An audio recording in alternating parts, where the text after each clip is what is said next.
بسم اللہ الرحمن الرحیم۔ السلام علیکم۔ یہ کتاب آپ کے لیے کاشانِ بصیرت کی یوٹیوب چینل کی جانب سے ریکارڈ کی جا رہی ہے۔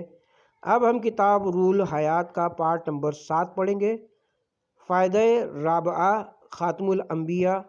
ہمارے رسول حضرت محمد مصطفیٰ صلی اللہ علیہ وسلم بنص قرآن نہ صرف انسانوں کے رسول ہیں بلکہ جن و انس کے رسول ہیں، جن کے بعد اب کوئی دوسرا رسول نہیں آ سکتا، اور تمام انبیاء تا خاتم الانبیاء ہر گناہ صغیرہ و کبیرہ سے منزہ اور معصوم تھے۔ احادیث معتبرہ سے ثابت ہے کہ آپ کے آباء و اجداد آدم و حوا سے اب تک سب پاک و پاکیزہ، کفر و شرک سے منزہ تھے، اور ہر زمانے میں اپنے ہم عصروں میں سب سے زیادہ شریف، معزز اور عالم تھے۔ بعض ضرورت مندوں نے اس ضرورت سے کہ اپنے پیشواؤں کے اس داغ کو چھپا سکیں کہ وہ خود اور ان کے آباء و اجداد کافر تھے، انبیاء کی شان میں بھی گستاخیاں کی ہیں اور ان کو غیر معصوم اور کافر بتلایا ہے تاکہ ان کے عیوب ہلکے پڑ جائیں۔ بعض یہودیوں نے بھی انبیاء پر معاصی کا الزام لگایا ہے، جس کے نتیجے میں وہ پیشوا جو گناہگار تھے ہی وہ بھی، اور ان کے وہ پیشوا مثلاً انبیاء اور رسول جو گناہگار نہ تھے وہ بھی گناہگار ہو گئے۔ فائدہ خامسہ، شمائل و اوصاف حضرت صلی اللہ علیہ وآلہ وسلم۔ ابن بابویہ سے روایت ہے کہ حضرت امام انس والجن علی بن موسیٰ الرضا علیہ السلام نے ارشاد فرمایا کہ حضرت امام حسن نے ہند ابن ابی حالہ سے جو وصاف رسول تھا، حضرت رسول خدا کے حلیہ اور شمائل کے بارے میں سوال کیا۔ ہند نے کہا، جناب رسول خدا عظیم الشان تھے، آپ کی جلالت نے لوگوں کے دلوں میں جگہ کر لی تھی۔ چہرے پر نور سے 14ویں کا قمر بھی شرماتا تھا۔ میانہ قد، نہ زیادہ بلند قامت تھے نہ پست تھے۔ سر اقدس بھی درمیانی تھا، جس کے بال نہایت خوبصورت حلقہ دار تھے۔ سر کے بال جب کسی قدر بڑے ہو جاتے تھے تو آپ ان کو دونوں جانب اس طرح کر لیتے تھے کہ مسح کرنے میں آسانی رہتی۔ عرب میں اس زمانے میں سر کو منڈانا معیوب تھا، سوائے حج اور عمرے کے سر نہ منڈاتے تھے۔ سفید رنگ، کشادہ پیشانی اور بلند ابرو تھے۔ ابرو کے درمیان ایک رگ تھی جو ناخوشی کے وقت نمایاں ہو جاتی تھی۔ بینیے مبارک کشیدہ اور بلند تھی، درمیان سے کچھ بلند۔ ریش مبارک گھنی تھی۔ میانہ دہن تھے، عربوں میں دہن کا چھوٹا ہونا معیوب ہے۔ دندان مبارک نہایت سفید اور خوبصورت، ایک دوسرے سے جدا تھے۔ سینہ مبارک پر نرم و نازک بال تھے۔ گردن اتنی روشن و واضح اور خوبصورت تھی گویا چاندی کی بنی ہوئی ہے۔ جسم مبارک معتدل، نہ لاغر نہ فربہ، پاکیزہ اور منور تھا۔ قوی استخوان تھے۔ سینہ و شکم مبارک برابر تھے۔ کف دست وسیع اور بزرگ تھے۔ رفتار کے وقت آپ نہ مستکبرین کی طرح چلتے تھے اور نہ عورتوں کی طرح۔ نہایت متانت اور سنجیدگی سے گردن جھکا کر چلتے، سینہ تان کر یا گردن متکبرانہ بلند کر کے نہ چلتے تھے۔ جب کسی سے گفتگو کرتے تو نہایت نرمی اور اخلاق سے، جب کسی کی جانب دیکھتے تو محبت بھری نظروں سے، سلام کرنے میں ابتدا خود فرماتے، کلام نہایت مختصر اور پرز معنی و مطالب لغو، باطل اور بے معنی یا بے سود گفتگو سے احتراز فرماتے۔ کسی سے ناراض نہ ہوتے، لذیذ غذا کی زیادہ تعریف نہ کرتے، ہر نعمت کا خواہ کثیر ہو یا قلیل شکر خالق ادا فرماتے۔ جب حق بات فرماتے تو دوست و دشمن کی رعایت نہ کرتے تھے۔ جب کوئی شے فرحت بخشتی تو زیادہ اظہار فرحت نہ فرماتے۔ آپ کی ہنسی صرف تبسم ہوتی تھی، جس سے روشن دانتوں کا کچھ حصہ نظر آتا تھا۔ حضرت امام حسین علیہ السلام فرماتے ہیں کہ میں نے والد بزرگوار سے سوال کیا کہ رسول اکرم گھر میں اہل خانہ کے ساتھ کیا سلوک فرماتے تھے؟ حضرت امیر المومنین علیہ السلام نے فرمایا کہ جناب رسالت مآب جب گھر میں تشریف لاتے تھے تو اپنے وقت کو 3 حصوں میں تقسیم فرماتے تھے۔ ایک حصہ عبادت میں صرف ہوتا تھا، دوسرا حصہ اہل خانہ میں، اور تیسرا حصہ اپنے آرام میں صرف فرماتے تھے۔ اس حصے میں سے جو اپنے آرام کے لیے مخصوص فرماتے، اس میں عوام اور اصحاب کو اجازت دیتے کہ وہ آ کر اپنی ضروری مسائل پیش کریں۔ چنانچہ جب وہ آتے تو ان میں جو زیادہ عبادت گزار اور پرہیزگار ہوتا، پہلے آپ اس کی طرف متوجہ ہوتے، سب کے سوالات اور مطالبات کو بہت غور سے سنتے اور ہر ایک کے سوال اور ضرورت کو بقدر امکان پورا فرماتے۔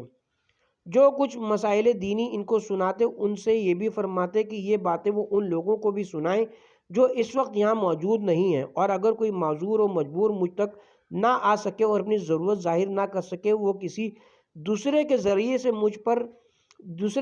سے مجھ تک اپنی ضرورت کا اظہار کر دے تاکہ میں اس کی خدمت کر سکوں، اس کا ثواب نہ صرف مجھے بلکہ اطلاع کرنے والے کو بھی زیادہ ہوگا۔ پھر میں نے سوال کیا کہ جناب رسول خدا باہر تشریف لاتے تھے تو کیا طریقہ اختیار فرماتے تھے؟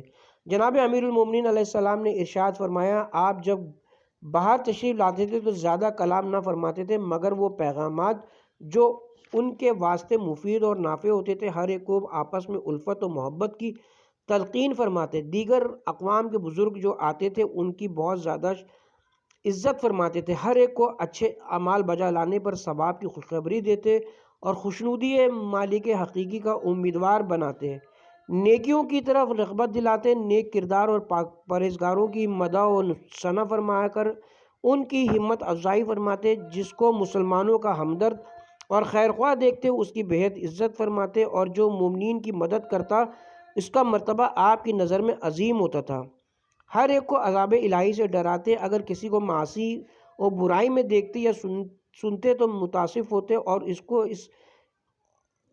اس کو احسن طریقے سے نیکیوں کی طرف رغبت دلاتے تھے۔ میں نے پھر سوال کیا کہ جناب رسول اکرم مجلس و محفل میں کیا سلوک فرماتے تھے؟ جس پر جناب امیر المومنین علیہ السلام نے ارشاد فرمایا کہ مجلس میں آتے جاتے وقت یاد خدا میں مصروف رہتے، اپنے بیٹھنے کے لیے کوئی جگہ مخصوص نہ فرماتے، جہاں جگہ ملتی بیٹھ جاتے، اکثر آخری صف میں بیٹھنا پسند فرماتے، اور لوگوں کو بھی یہی تعلیم فرماتے کہ بالا اور برتر جگہ پر بیٹھنے کی کوشش نہ کیا کریں۔ ہر اہل مجلس سے ایسی محبت سے پیش آتے کہ ہر شخص یہ سمجھتا کہ آپ مجھ سے سب سے زیادہ محبت فرماتے ہیں۔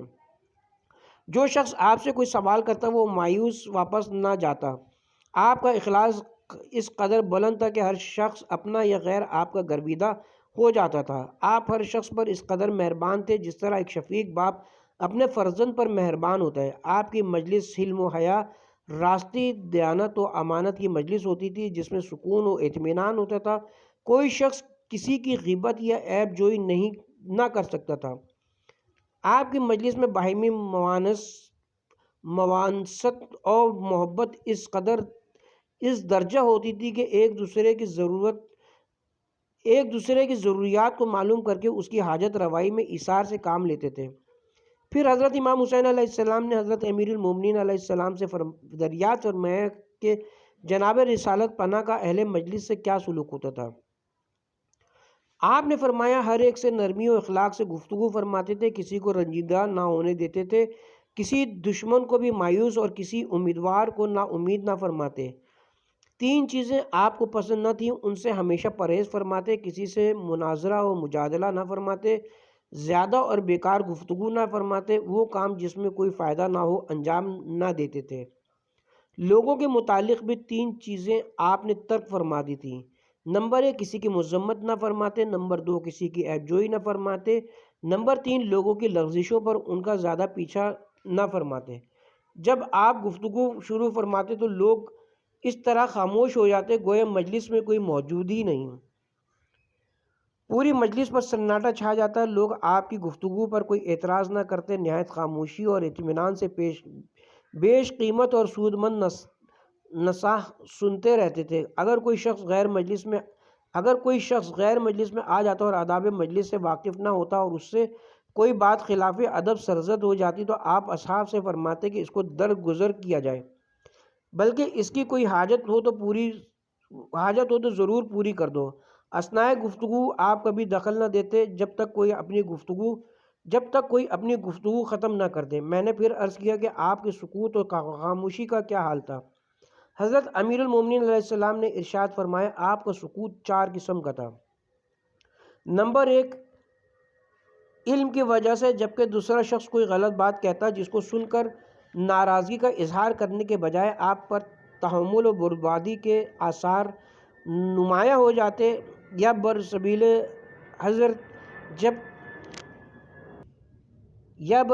حذر جبکہ بات کرنے میں ضرر کا اندیشہ ہو، یا یہ دیکھنے کے لیے سکوت فرماتے کہ کون اور کس قدر میری طرف متوجہ ہے، یا جب آپ دنیا اور آخرت کے بارے میں کچھ سوچتے تو ساکت و خاموش ہو جاتے ہیں۔ آپ نے حلم کو صبر کے ساتھ ایسا جمع فرما دیا تھا کہ کسی ناخوشی پر آپ کو غصہ نہ آتا تھا۔ علاوہ ازیں 4 عادتیں اور بھی تھیں۔ کار نیک کی مداومت تاکہ لوگ دیکھ کر اس کی پیروی کرنے لگیں۔ نمبر 2، ہر نامناسب کا ترک تاکہ لوگ بھی ترک کریں۔ نمبر 3، صلاح امت کے لیے صاحب رائے کا اظہار۔ نمبر 4، دنیا اور آخرت کے امور خیر پر قیام۔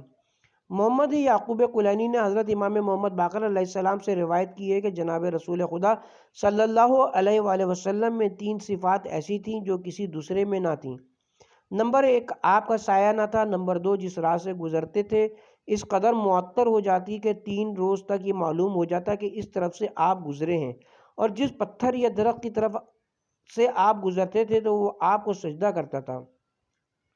حضرت امام جعفر صادق علیہ السلام نے فرمایا کہ شب تاریخ میں آپ کا چہرہ 14ویں کے چاند کی طرح روشن ہوتا تھا، نیز جس راستے سے آپ گزرتے تھے اس کی ہر در و دیوار دن کی طرح روشن ہو جاتی تھی۔ منقول ہے کہ آپ کی ازواج میں سے کسی کی سوئی رات کے وقت تاریکی میں گم ہو گئی۔ جب آپ تشریف لائے تو آپ کے نور سے تمام گھر روشن ہو گیا اور سوئی مل گئی۔ آپ کا پسینہ اس قدر خوشبودار ہوتا تھا کہ قوت شامہ تاب نہ لا سکتی تھی۔ جس ظرف میں آپ کلی فرماتے تھے مشک کی طرح خوشبودار ہو جاتا تھا۔ کوئی پرندہ آپ کے سر کے اوپر سے پرواز نہیں کرتا تھا۔ آپ پشت سر سے بھی اسی طرح دیکھتے تھے جس طرح سامنے سے دیکھتے تھے۔ جب آپ مہر نبوت کو کھول دیتے تو سورج کی طرح روشنی پھیل جاتی تھی۔ آپ کا فضلہ کسی نے کبھی نہیں دیکھا کیونکہ زمین اس کو چھپا لیتی تھی۔ جس جانور پر آپ سوار ہو جاتے وہ کبھی بوڑھا نہ ہوتا تھا۔ جس درخت کی طرف سے آپ گزر جاتے وہ آپ کو سلام کرتا تھا، کبھی مکھی یا مچھر وغیرہ آپ کے جسم پر نہ بیٹھتا تھا۔ حضرت امیر المومنین علیہ السلام نے فرمایا کہ نان گندم آپ نے کبھی بھی تناول نہیں فرمایا، اور نان جو بھی کبھی 3 مرتبہ سے زیادہ سیر ہو کر تناول نہیں فرمایا۔ جب آپ نے رحلت فرمائی تو آپ کی ذرا ایک یہودی کے پاس 4 درہم میں رہن تھی۔ باوجود تمام عرب پر حکومت کے آپ کے پاس از قسم سونا یا چاندی کوئی چیز نہ تھی۔ ایک روز آپ نے مال غنیمت سے 300,000 درہم تقسیم فرمائے۔ رات کو ایک سائل آیا اور سوال کیا۔ آپ نے فرمایا اس خدا کی قسم جو واحد و یکتا ہے، آج آل محمد کے گھر میں ایک سیر جو اور 1 درہم بھی نہیں۔ منقول ہے کہ آپ بغیر زین کے سواری پر سوار ہوتے تھے، اپنا شکستہ جوتا خود درست فرماتے تھے، بچوں کو سلام میں ابتدا کرتے، غلاموں کے ساتھ زمین پر بیٹھ کر طعام نوش فرما لیتے اور ارشاد فرماتے کہ میں اپنے معبود کا سب سے بڑا غلام ہوں کیونکہ اس کے انعامات مجھ پر سب سے زیادہ ہیں۔ فقراء اور غلاموں کی عیادت فرماتے، جنازے میں شرکت فرماتے۔ معتبر روایت ہے کہ فرشتے نے حاضر ہو کر خالق کا سلام اور پیغام پہنچایا کہ اے میرے حبیب، اگر تم چاہو تو ہم تمہارے واسطے مکے کی سرزمین کو سونے سے تبدیل کر دیں۔ آپ نے سر اقدس آسمان کی طرف بلند کیا اور فرمایا، پالنے والے محمد کی دلی تمنا یہ ہے کہ ایک وقت اتنی روزی ملے کہ سیر ہو کر تیری عبادت میں مصروف رہے، اور دوسرے وقت بھوکا رہ کر بصد عاجزی و انکساری تجھ سے اپنی روزی طلب کرے۔ ارشاد گرامی جناب رسول مقبول صلی اللہ علیہ وسلم ہے کہ بعد اقرار رسالت میرے اہل بیت کی محبت ہے جن کو خدا نے ہر شک اور شرک سے محفوظ رکھا ہے اور معصوم و مطہر قرار دیا۔ چنانچہ آیت اطہیر شان اہل بیت میں نازل ہوئی ہے جس کی تفصیل متعدد کتب اصحاب میں مرقوم ہے۔ باب نمبر 5، تنویرات۔ تنویر اول، ضرورت امام سے مراد وہ صاحب اختیار اولا تبصرف ذات ہے جو امور دین و دنیا میں من جانب پروردگار جانشین و قائم مقام رسول ہو۔ بیان رسالت میں یہ واضح ہو چکا ہے کہ لوگوں کی ہدایت و اصلاح بغیر کسی رئیس اور قائم مقام کے ممکن نہیں ہے۔ چنانچہ حضرت امام رضا علیہ السلام نے ارشاد فرمایا کہ خداوند عالم نے انسان کو چند امور کے کرنے اور چند امور کے نہ کرنے کا حکم فرمایا ہے، اور یہ بھی حکم دیا ہے کہ کوئی ہمارے قانون کی خلاف ورزی نہ کرے اور فساد و نزاع کا باعث نہ بنے۔ لہٰذا ضروری ہوا کہ ان پر ایک ایسا حاکم من جانب اللہ متعین ہو جو آپس میں نزاع نہ ہونے دے اور قانون الہی کو نافذ کرتا رہے، اور اگر ایسا نہ ہوگا تو ہر شخص اپنے ذاتی فائدے کے لیے دوسرے کو ستائے گا اور حصول دولت کی خاطر ظلم کرتا رہے گا۔ لہٰذا اس ضرورت کے پیش نظر اس عاقل و عادل خالق نے ہر زمانے میں ایک امام کو منتخب فرمایا ہے تاکہ وہ لوگوں کو فساد سے روکے اور قانون الہی پر عمل کرائے۔ یہ بات ظاہر و واضح ہے کہ دنیا کو کوئی فرقہ اور جماعت بغیر کسی سردار اور رئیس کے زندگی بسر نہیں کر سکتا۔ پھر یہ کیسے ممکن تھا کہ وہ حکیم مطلق و علیم اپنی مخلوق کو ایسے امام اور حاکم سے محروم رکھے جو مسلح و رہبر عوام ہو، ان کو دشمنوں کے ظلم و ستم سے محفوظ رکھے، مال غنیمت، خیرات اور صدقات کو ان میں با انصاف تقسیم کرے، جمعہ و جماعت کی عبادت کو قائم کر سکے، مظلوم کو ظالم کے شر سے نجات دلا سکے۔ اگر ایسا امام لوگوں میں نہ ہو جو محافظ دین پیغمبر خدا ہو تو امت متفرق ہو جائے گی، دین متغیر ہو جائے گا، حلال حرام سے اور حرام حلال سے بدل جائے گا، دشمن دین میں مسائل دینیہ میں شبہات پیدا کر دیں گے۔ اس لیے لوگ اکثر خود رائے اور خود پسند ہیں، اور ہر شخص اپنی رائے کو بہتر اور اس پر عمل کرنے کو ثواب سمجھتا ہے۔ ایسی حالت میں کسی مسلح اور رہبر کا نہ ہونا دین کے باطل ہو جانے کا مترادف ہوگا۔ معتبر روایت ہے کہ ایک جماعت اصحاب کی خدمت حضرت امام جعفر صادق علیہ السلام میں حاضر تھی۔ آپ نے اپنے شاگرد حشام سے فرمایا کہ اے حشام، تم سے اور بصرہ کے عمرو بن عبید سے کیا مباحثہ ہوا، بیان کرو۔ حشام نے کہا، یا ابن رسول اللہ، مجھے آپ کے سامنے بیان کرتے ہوئے شرم معلوم ہوتی ہے، زبان یارہ نہیں کرتی۔ آپ نے فرمایا، تمہیں اپنے امام کے حکم کی اطاعت کرنی چاہیے۔ حشام نے کہا، مولا، عمرو بن عبید کے علم کی بصرہ میں بڑی شہرت تھی اور وہ اپنی جماعت اہل سنت کے سامنے تقریر کیا کرتا تھا۔ میں بھی اس کی شہرت سن کر ایک روز مسجد بصرہ میں جا بیٹھا۔ وہ لوگوں کے درمیان بیٹھا ہوا عالمانہ لباس اور متکبرانہ انداز میں گفتگو کر رہا تھا۔ لوگ سوالات کر رہے تھے، وہ جوابات دے رہا تھا۔ میں نے سب سے آخر میں بیٹھا ہوا تھا۔ میں نے بھی اٹھ کر کہا، یا ایھا العالم، میں ایک مرد مسافر ہوں، کیا اجازت ہے کہ میں بھی کوئی سوال کروں؟ اس نے کہا، ہاں۔ میں نے کہا، کیا آپ آنکھیں رکھتے ہیں؟ اس نے کہا، اے فرزند، یہ بھی کوئی سوال ہے؟ اس احمقانہ سوال کا کیا جواب دیا جائے؟ میں نے کہا، میرا یہی سوال ہے، آپ جواب دیجئے۔ اس نے کہا، ہاں، میری آنکھیں ہیں۔ میں نے کہا، آپ ان سے کیا کام لیتے ہیں؟ اس نے کہا، رنگ وغیرہ کو ان سے دیکھتا ہوں۔ میں نے کہا، آپ کے ناک بھی ہیں؟ اس نے کہا، ہاں۔ میں نے کہا، اس سے آپ کیا کام لیتے ہیں؟ اس نے کہا، اس سے خوشبو اور بدبو کو معلوم کر لیتا ہوں۔ میں نے کہا، آپ کا منہ دہن ہے؟ اس نے کہا، ہاں۔ میں نے کہا، اس سے آپ کیا کام لیتے ہیں؟ اس نے کہا، چیزوں کا ذائقہ معلوم کرتا ہوں۔ میں نے کہا، آپ کی زبان بھی ہے؟ اس نے کہا، ہاں۔ میں نے کہا، اس سے آپ کیا کام لیتے ہیں؟ اس نے کہا، اس سے بات کرتا ہوں۔ میں نے کہا، آپ کان رکھتے ہیں؟ اس نے کہا، ہاں۔ میں نے کہا، ان سے آپ کیا کام لیتے ہیں؟ اس نے کہا، آوازیں سنتا ہوں۔ میں نے کہا، آپ کے ہاتھ بھی ہیں؟ اس نے کہا، ہاں۔ میں نے کہا، ان سے آپ کیا کام لیتے ہیں؟ اس نے کہا، ان چیزوں کو اٹھاتا ہوں۔ ان سے چیزوں کو اٹھاتا ہوں۔ میں نے کہا، کیا آپ دل بھی رکھتے ہیں؟ اس نے کہا، ہاں۔ میں نے کہا، اس سے آپ کیا کام کرتے ہیں؟ اس نے کہا، اس سے ان چیزوں میں جو ان اعضاء و جوارح پر وارد ہوتی ہیں تمیز کرتا ہوں۔ میں نے کہا، کیا یہ اعضاء و جوارح اس قلب کے محتاج ہیں؟ اس نے کہا، ہاں۔ میں نے کہا، ان اعضاء کے صحیح و سالم ہوتے ہوئے یہ دل کے کیوں محتاج ہیں؟ اس نے کہا، یہ اعضاء جب اپنے کام میں کوئی شک و شبہ پاتے ہیں تو دل کے سامنے پیش کرتے ہیں، وہ فیصلہ دیتا ہے اور شک یقین سے بدل جاتا ہے۔ میں نے کہا، اس کا مطلب یہ ہوا کہ خدا نے دل کو انسان کے جسم میں اس لیے پیدا کیا کہ جب بھی اعضاء و جوارح میں اختلاف یہ شک ہو، وہ فیصلہ دے اور شک کو یقین سے بدل دے۔ اس نے کہا، ہاں۔ میں نے کہا، یا ابا مروان، خدا نے اعضاء و جوارح کو تنہا اور آزاد نہیں چھوڑا، بلکہ ان پر ایک دل کو حاکم و امام مقرر فرمایا ہے تاکہ جو چیز درست ہو اس کی تصدیق دل کر دے اور مشتبہ چیز کو دور کر دے۔ کیا یہ ممکن ہے کہ اتنے بڑے عالم کو سرگرداں، حیران و پریشان، حیرت اور شک و شبہ میں تنہا چھوڑ دیتا اور ان پر کوئی بھی امام مقرر نہیں فرماتا جو ان کے اختلافات شک و شبے کو دور کر سکتا۔ بصری عالم دیر تک خاموش بیٹھا رہا، بعد میں میری طرف بغور دیکھا اور کہا، کیا تم حشام ہو؟ میں نے کہا نہیں۔ اس نے کہا حشام کے ہم نشین ہو؟ میں نے کہا نہیں۔ اس نے کہا کہاں کے رہنے والے ہو؟ میں نے کہا کوفے کا رہنے والا ہوں۔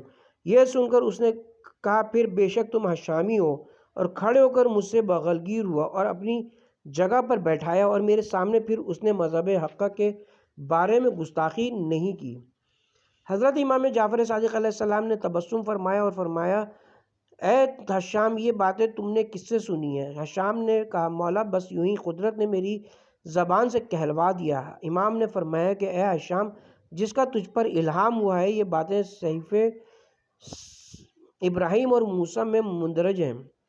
حضرت علی ابن الحسین علیہ السلام کا ارشاد ہے کہ ہم ہی مسلمانوں کی امام اور دنیا والوں پر حجت خدا، مومنوں کے سید، شیعوں کے پیشوا، آقائے مومنہ اور عذاب خدا سے اہل زمین کے لیے امان ہے، جس طرح ستارے اہل زمین کے لیے امان ہے، اور ہم ہی وہ جماعت ہے جس کی وجہ اور برکت سے خدا نے زمین کو باقی اور قائم رکھا ہے۔ ہماری برکت ہے کہ آسمان سے بارش ہوتی ہے، ہماری شفاعت سے رحمتیں نازل ہوتی ہیں، زمین سے نعمتیں برآمد ہوتی ہیں۔ اگر زمین میں ہم میں سے کوئی امام نہ رہے تو زمین پھٹ جائے اور اہل زمین کے اندر سما جائیں۔ پھر فرمایا جب سے اللہ نے حضرت آدم کو خلق فرمایا زمین بغیر حجت خدا اور بغیر اس کے خلیفہ نہیں رہی، خواہ خلیفہ یا حجت خدا ظاہر ہو یا پوشیدہ۔ اگر ایسا نہ ہوتا تو عبادت خدا ہرگز زمین پر نہ ہوتی۔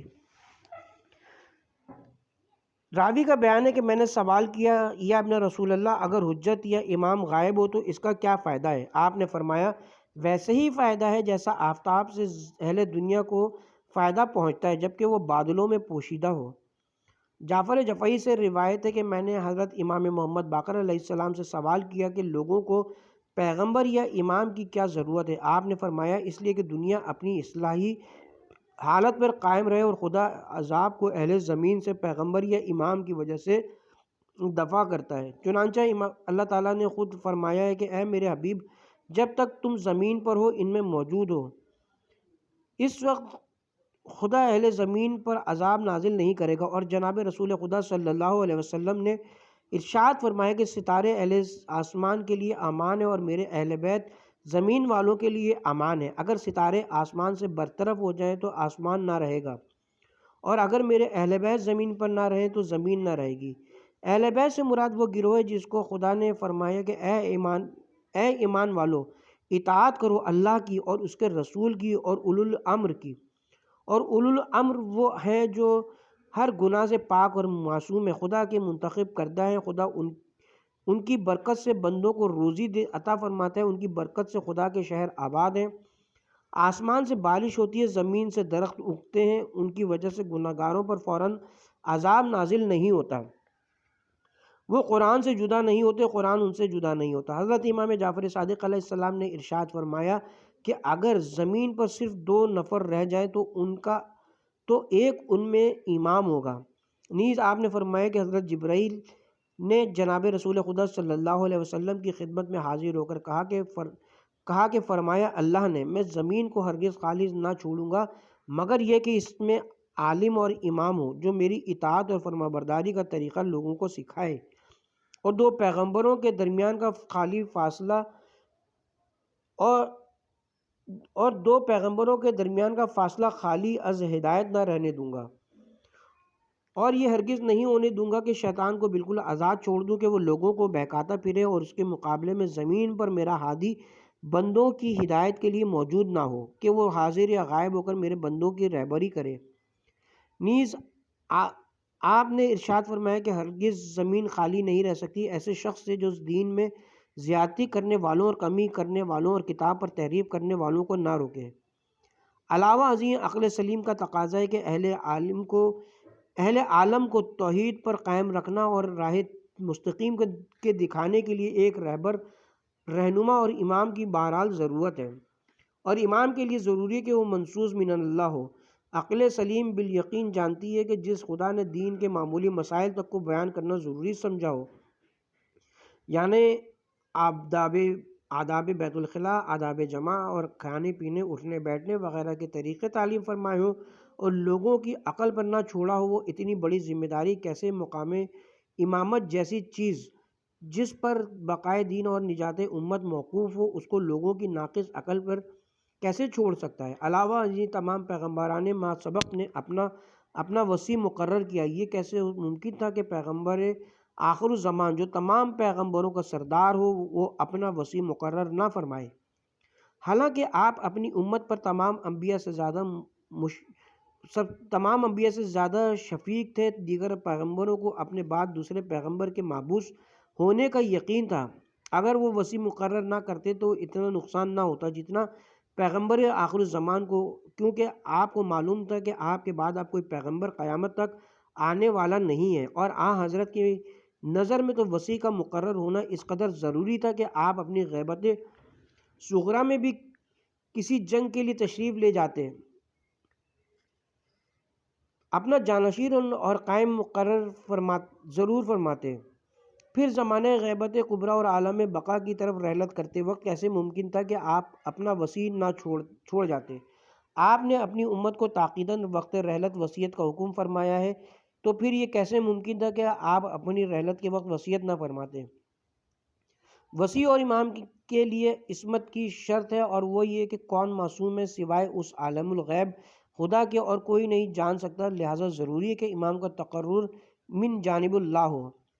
سعد بن عبداللہ قمی اکابر محدثین سے منقول ہے کہ ایک روز بدترین ناسبی سے میرا مباحثہ ہوا۔ وہ کہنے لگا، وائے تم روافظ پر کہ تم لوگ اصحاب پیغمبر کو برا کہتے ہو اور الزام لگاتے ہو کہ وہ پیغمبر خدا سے محبت ہی نہیں رکھتے تھے، حالانکہ ابو بکر سابق الاسلام ہونے کی وجہ سے تمام اصحاب سے بہتر اور برتر تھے، اور جناب رسول خدا صلی اللہ علیہ وسلم ان کو اس قدر دوست رکھتے تھے کہ شب ہجرت ان کو اپنے ہمراہ غار میں اس وجہ سے لے گئے کہ اگر یہ قتل کر دیے گئے تو میرے بعد اسلام کا رہبر اور خلیفہ کون ہوگا؟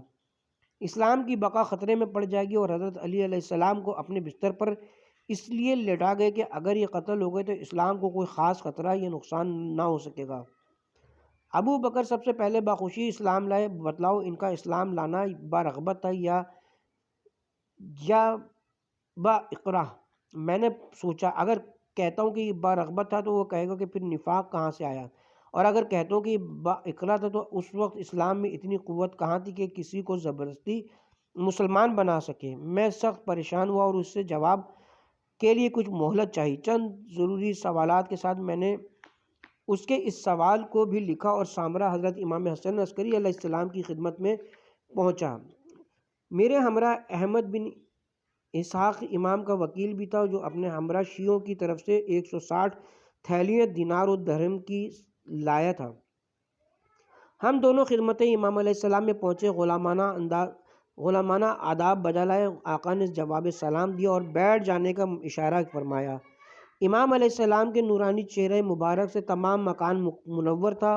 آغوش مبارک میں ایک طفل جو حسن و جمال میں رشک صد ماہ تھا بیٹھا ہوا تھا۔ بچے کے ہاتھ میں ایک طلائی انار تھا جس سے وہ کھیل رہا تھا۔ احمد نے اپنی جیب سے وہ تمام تھیلیاں نکالیں اور امام علیہ السلام کے سامنے رکھ دیں۔ امام علیہ السلام نے وہ تمام رقوم اس طفل کے سامنے رکھ کر فرمایا، یہ تمہارے شیعوں نے تمہارے لیے تحائف بھیجے ہیں، ان کو شمار کرو۔ بچے نے کہا، کیا امام مجھے اجازت دیتے ہیں کہ میں اپنے پاک و پاکیزہ ہاتھ نجس تحائف کو لگاؤں؟ امام نے احمد سے فرمایا، اس میں سے ایک تھیلی کو کھولو اور اپنے ہونے والے امام کے سامنے رکھو۔ بچے نے وہ رقم دیکھی اور فرمایا کہ اس میں اتنی رقم ہے جو فلاں شخص نے قم سے روانہ کی ہے، اور اتنی رقم اس میں حلال اور باقی مال حرام ہے، اور کل 62 اشرفیاں اس میں ہیں۔ 2 اشرفیوں پر کچھ مٹے ہوئے نشان ہیں جو ضرب خوردہ ہیں، وہی مال حرام ہے۔ احمد نے اشرفیاں نکال کر شمار کی جو پوری 62 ہی تھیں، اور 2 پر وہی نشان ضرب موجود تھے جو فرزند امام علیہ السلام نے فرمایا تھا، اور امام نے فرزند ارجمند امام ابن امام کی طرف دیکھ کر فرمایا، اے بیٹے، آپ نے بالکل سچ فرمایا۔ اس کے بعد احمد نے دوسری تھیلیاں پیش کی۔ طفل امام نے پھر حلال و حرام کی تعداد بتلائی۔ اسی طرح جب جب سب رقوم حلال و حرام جدا جدا ہو گئی تو امام نے فرمایا کہ مشتبہ حرام رقوم اٹھا لو اور ان کے مالکوں کو واپس پہنچا دو کہ یہ امام کو مطلوب نہیں ہے۔ اس کے بعد امام علیہ السلام نے فرمایا اے احمد وہ کپڑا جو فلاں عورت نے ہمارے واسطے بھیجا ہے وہ کہاں ہے؟ احمد نے کہا میں نے اپنے دوسرے سامان کے ساتھ زنبیل میں رکھ لیا تھا، ابھی نکال کر پیش خدمت کیے دیتا ہوں۔ احمد اپنے سامان کی طرف گیا تو امام علیہ السلام میری طرف متوجہ ہوئے اور فرمایا تم کیا کہنا چاہتے ہو؟ میں نے کہا کہ کچھ سوالات ہیں جن کا جواب مطلوب ہے۔ آپ نے ارشاد فرمایا میرے اس فردن سے سوال کرو یہ جواب دیں گے۔ میں نے دست ادب دس بستہ عرض کیا اے مولا، اے میرے مولا کے فرزند، ہم نے سنا ہے کہ جناب رسول خدا صلی اللہ علیہ وسلم نے اپنی ازواج کو طلاق دینے کا اختیار حضرت امیر المومنین علیہ السلام کو دے دیا تھا۔ چنانچہ جنگ جمل میں جناب امیر المومنین علیہ السلام نے جناب عائشہ کے پاس پیغام بھیجا کہ آپ نے اسلام اور فرزندان اسلام کو قتل کیا ہے، اور آپ نے اس سلسلے میں اگر اسلام دوست طریقہ اختیار نہ کیا تو میں آپ کو طلاق دے دوں گا۔ یہ کیسی طلاق تھی جو بعد وفات خدا امیر المومنین کو سونپا گیا تھا؟ امام علیہ السلام نے ارشاد فرمایا خداوند عالم نے اپنے رسول کی زوجہ کو تعظیم کے طور پر ام المومنین یعنی امت کی مائیں کہا تھا۔ جب جناب رسول خدا نے جناب امیر المومنین سے فرمایا تھا کہ یہ ازواج میرے بعد اگر خدا اور احکام خدا کی فرما بردار نہ رہیں اور تم سے آمادہ جنگ ہو جائے تو تم کو میں اختیار دیتا ہوں کہ تم ان کو طلاق دے دو، یعنی خطاب ام المومنین سے خارج کر دو۔ میں نے عرض کیا یا ابن رسول اللہ یہ فرمائے کہ جو خداوند عالم نے حضرت موسیٰ علیہ السلام سے فرمایا اپنے جوتے اتار دو، اس کا کیا مطلب تھا؟ بعض عالم کہتے ہیں کہ وہ جوتے مردے کے کھال کے بنے ہوئے تھے، اس لیے نجس تھے جن کا مقام مقدس پر جانا درست نہ تھا۔ آپ نے ارشاد فرمایا یہ غلط ہے، بلکہ حضرت موسیٰ علیہ السلام کی شان میں گستاخی کی ہے کہ ان کو باوجود نبی و پیغمبر ہونے کے اتنا علم بھی نہیں تھا کہ یہ نجس ہے یہ پاک۔ حضرت موسیٰ اس جوتے سے نماز پڑھتے اور اس کی بندگی بجا لاتے تھے، لہٰذا جس جوتے سے نماز پڑھی جا سکتی ہے وہ کیسے نجس ہو سکتا ہے؟ میں نے کہا یا حضرت پھر نالین سے کیا مراد تھی؟ آپ نے فرمایا حضرت موسیٰ جب قرب الہی کے مقام تک پہنچے جہاں صرف اللہ وحدہ لا شریک کے کسی اور کا خیال دل میں نہیں آنا چاہیے تھا، جبکہ حضرت موسیٰ علیہ السلام کے دل میں اپنی اہلیہ کی محبت اس وقت جا گزری تھی کیونکہ آپ ان کے واسطے آگ لینے پہنچے تھے۔ لہذا خداوند عالم نے ارشاد فرمایا کہ یہ مقام قرب ہے، یہاں کسی اور کی محبت دل میں نہیں ہونی چاہیے، لہذا کفش پا کی محبت دل سے نکال دو۔ اکثر زوجہ کو کفش پا سے تشبیہ دی جاتی ہے، یعنی اگر کوئی شخص خواب میں دیکھے کہ میرا جوتا تلف چوری ہو گیا تو اس کی تعبیر اکثر یہ ہوتی ہے کہ اہلیہ سے جدائی ہوگی۔